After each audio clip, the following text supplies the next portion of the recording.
Espero que vocês saibam a minha alegria de poder celebrar esta Santa Missa. Não estou pulando, alegre, como se tivesse uma festa, porque estamos numa igreja. Mas o meu coração se une a coração neste momento. Jamais poderia imaginar se eu tivesse que sonhar, eu sonharia nesta missa. Mas eu nem precisei. Quando Daniel disse que conversou com o Padre para poder celebrar esta Santa Missa, ele disse: quer celebrar no sábado ou no domingo? Aí eu disse: por que não toda semana? Aí está bom, então eu fiquei só no domingo. Os outros dias vai para as férias, para passear também. Mas fico muito feliz, principalmente em reconhecer aqui Nossa Senhora de Fátima também como a casa dos brasileiros. Agora, na próxima semana, estaremos em Aparecida, São Paulo, na casa da Mãe Aparecida, para celebrar a Maria dos Escoteiros, e já faço essa união da Fátima branquinha, tão linda, tão pura, com a nossa Aparecida negra, preta, escura, e todas são Nossa Senhora. Não sei vocês, mas quando era criança eu queria saber qual delas era a mãe de Jesus. Era tanta Nossa Senhora que Nossa Senhora do Ó, Nossa Senhora da Luz, tantas na Rainha da Paz, eu fiquei na dúvida qual delas era a mãe de Jesus.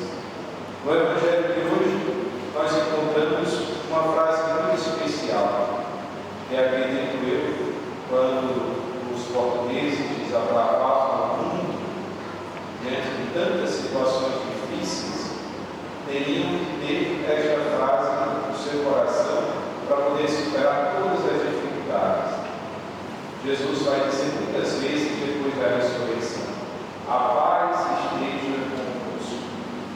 Ora, se Jesus diz isso repetidamente, é porque o coração está atribulado, o coração está com problemas, o coração por vezes também está com medo diante de situações que não é possível explicar com a razão.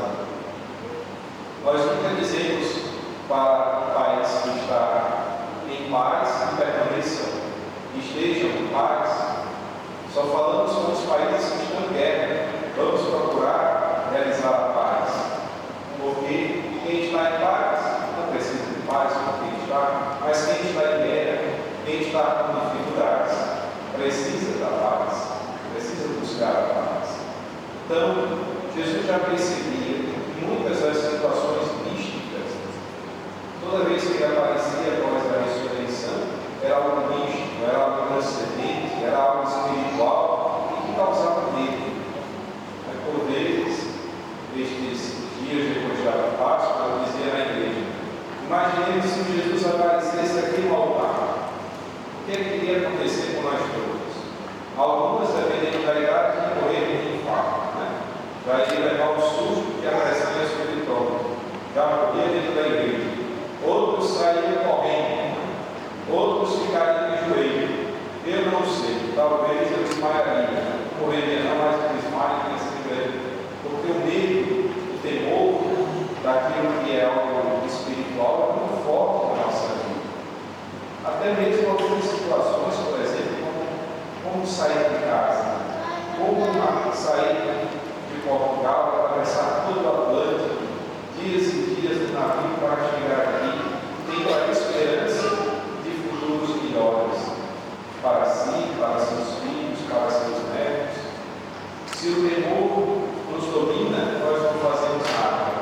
Mas se temos paz no coração, e essa paz vem de Deus, aí sim podemos fazer muitas coisas. Podemos nos colocar até em perigo, mas tendo em vista que Deus há de nos ajudar.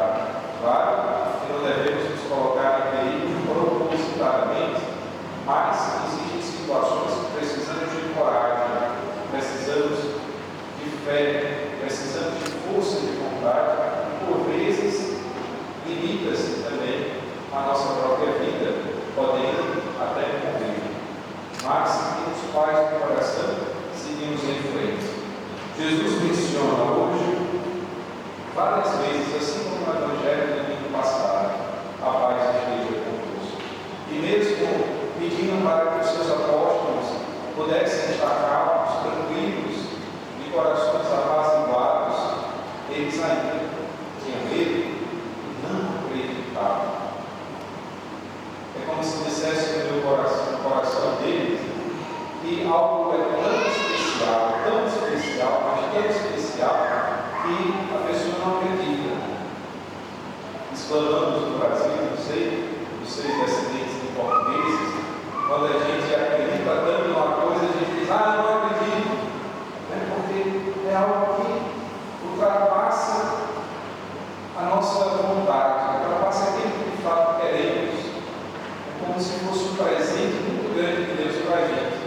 E ao invés de exclamar como é bom, às vezes exclamamos: eu não acredito que isso aconteceu na minha vida.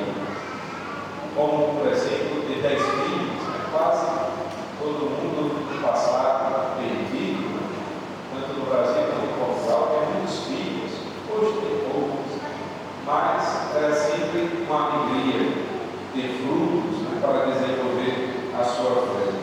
E os discípulos então não acreditavam.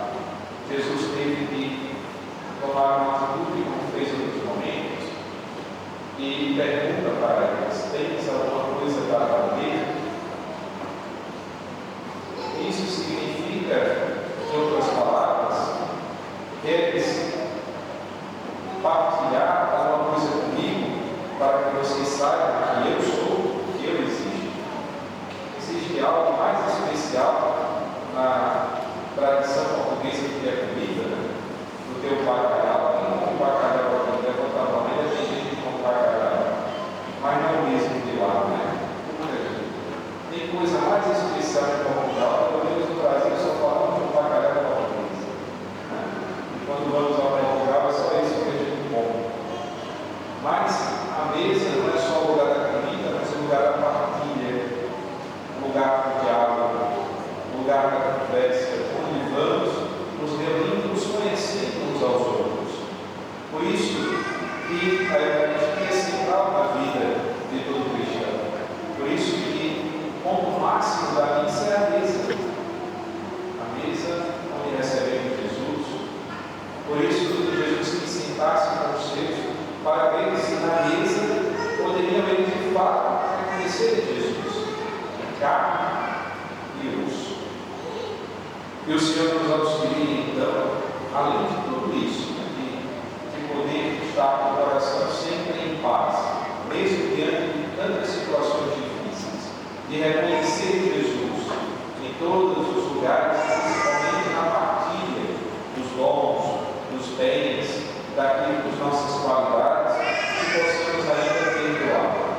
É interessante como o Evangelho de hoje, esta pequena passagem do Evangelho, termina com o que Jesus disse que devemos nos arrepender e devemos perdoar os pecados.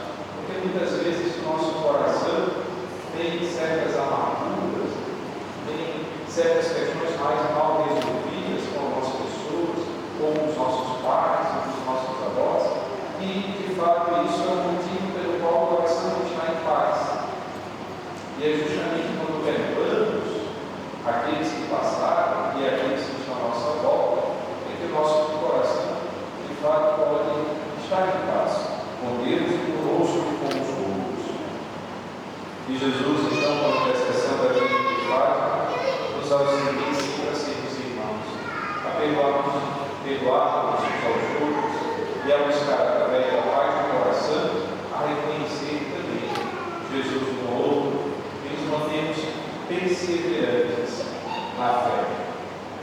Termino ontem visitando os grupos de solteiros, conversando com as crianças, aí perguntaram quem acreditava em Deus. Todo mundo acreditou. Daqui a pouco eu perguntei se Deus era bom. Todo mundo disse que era bom. Depois eu perguntei se tinha alguém mais bom do que Deus. Mais bom é do que português, mais bom em espanhol, mais que importa. Então, alguém melhor do que Deus. E fui estimulando as crianças, e eu disse que era uma mulher. Aí alguma criança respondeu a mãe que era que era Maria. Às vezes nós colocamos Maria muito acima de Deus, porque temos uma mãe e colocamos muito mais carinho e ternura do que nossos pais.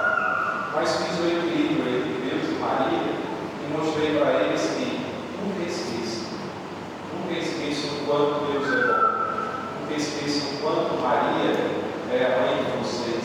E assim a gente pode ser, de fato, filhos e filhas de Deus ao longo de toda a história de nossas vidas.